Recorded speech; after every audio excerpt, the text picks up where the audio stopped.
21 de setembro agora declarar World Peace Day, onde o mundo inteiro para quieto para pôr atenção na paz. Essa aqui nos nota somente de guerra, etc., mas também paz de nosso lugar, paz na trabalho, paz mental, etc. Para mencionar algum exemplo. JCI Young Active Leaders of Aruba junto com a UNESCO é aqui também organizar peace walk para pôr atenção na paz.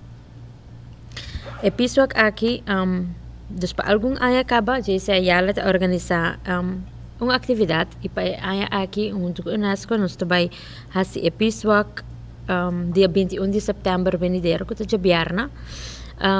Het een 3K fun walk, onde full família por participar.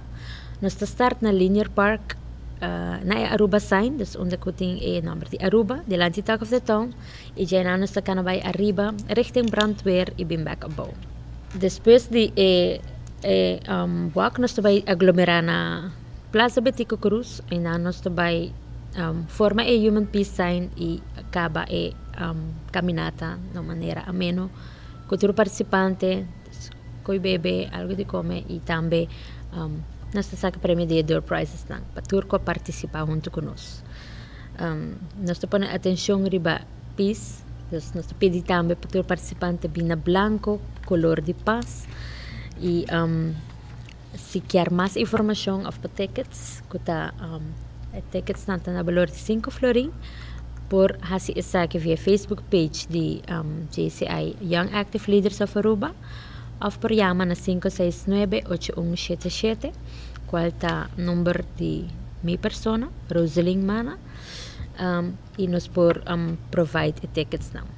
Registração to começa 5 horas, se eu era 8 pedi para nos por cana eu era 5:30 e nós estamos que ter um jabiarna, pero se nos quer pedir tu rende participa, ajuda-nos para pôr conscientização na paz e dia aqui que está muito importante.